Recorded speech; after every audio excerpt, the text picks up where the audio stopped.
Dia 27 de novembro de 2021, 27º dia do desafio enraizado em sabedoria. O tema, quando Jesus não parece ser suficiente. Puxa vida, que tema difícil. O desafio é aprender a permanecer satisfeita em Jesus. Como mulher, como serva, como mãe, como amiga. Filipenses 4, de 11 a 13, nos ensina assim: não estou dizendo isso porque esteja necessitado, pois aprendi a adaptar-me a toda e qualquer circunstância. Sei o que é passar necessidade e sei o que é ter fartura. Aprendi o segredo de viver contente em toda e qualquer situação. Seja bem alimentado, seja com fome, tendo muito ou passando necessidade. Tudo posso naquele que me fortalece. Que tema difícil, Senhor. O que será que significa estar satisfeita no Senhor?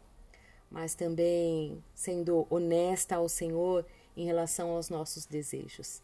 Por mais maravilhoso que, às vezes, a vida, o casamento nos ensina, a solidão, né? A vida vai nos ensinando, a solidão, às vezes, ela vem e perdura no nosso coração. Há etapas adicionais que você pode seguir para enfrentar as suas lutas temporárias enquanto se concentra nas coisas mais importantes. Então, o devocional ele vem nos ensinando a dizer assim: sofrer as perdas à medida que elas surgem. Aí ela fala assim: minha nora, Hannah, me contou sobre uma mulher solteira de 65 anos que em cada fase de sua vida como solteira sofreu certas perdas. Por exemplo, embora ela ainda pudesse se casar aos 65 anos, ela não poderia ter filhos e, portanto, não veria netos biológicos. Essa mulher permaneceu feliz com o que Deus permitiu que ela fizesse, mas ela sofreu honestamente diante do Senhor. A tristeza e o lamento podem fazer parte da adoração e do crescimento em Cristo. E ela fala que em 2013, Deus mudou o status de casada para viúva. A vida que ela imaginou envelhecer com Jim, o homem que ela amava ao seu lado, não aconteceria. Achei impossível encontrar paz em Cristo até que enfrentei minha dor e perda diante do Senhor.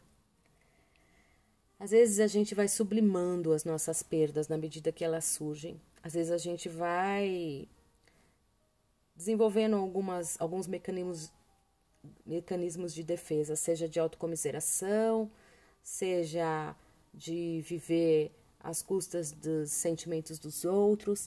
Então a gente precisa realmente, a dor é nossa, a gente precisa viver a nossa dor, seja ela com ajuda médica, seja ela com ajuda espiritual, pastoral, seja ela de uma amiga, seja de um familiar, a gente precisa.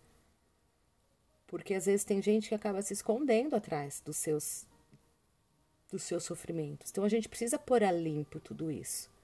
E aí, por exemplo, às vezes existe uma pessoa que sofre por não conseguir se casar, outra que sofre por ter se casado, mas se casado com uma idade já um pouquinho avançada e não consegue ter filho, e a outra sofre porque se casou e perdeu o marido.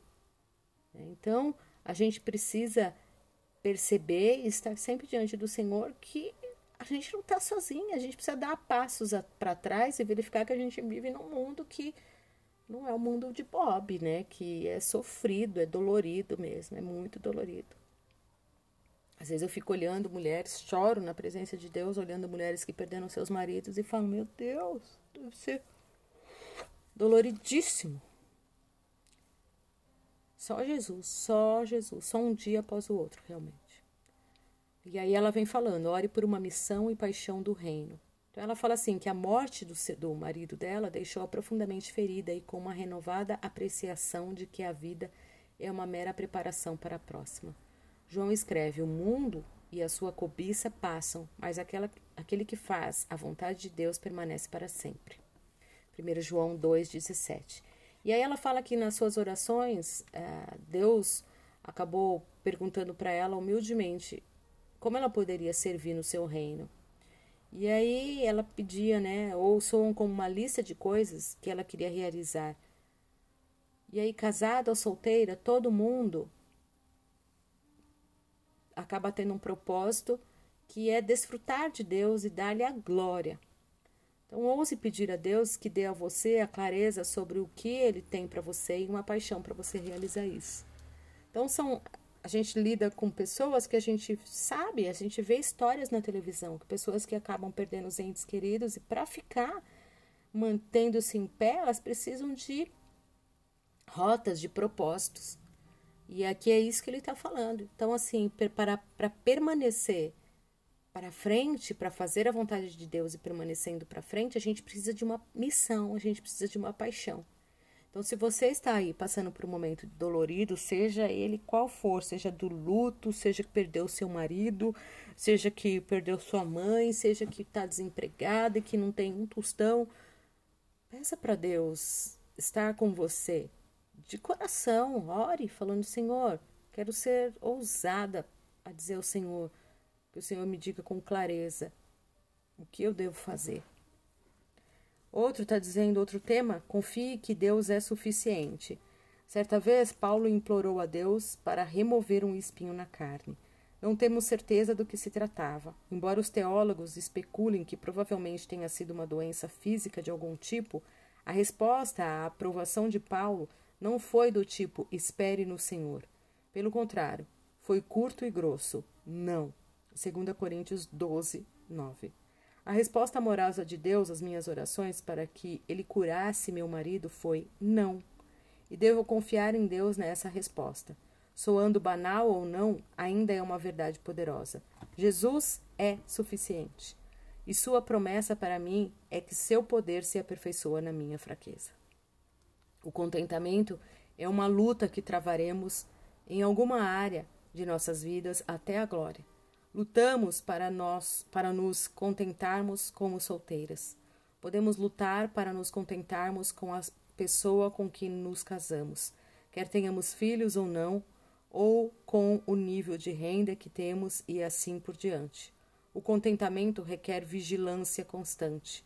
Pode ser necessário discernimento e talvez uma boa amiga para ajudá-la a determinar que o alimento que alimenta seu contentamento. Possamos prosseguir adorando o Senhor, louvando o teu nome, seguir fazendo do teu trabalho com paixão de todo o nosso coração, Pai. Em nome de Jesus, nos capacita para isso, Pai. Abraça mulheres, ó Pai, que estão tão doloridas nesse momento, Pai. Abraça que elas possam sentir a tua presença e que vale a pena, como diz aquela canção, vai valer a pena nós nos mantermos firmes no Senhor. Em nome de Jesus. Amém.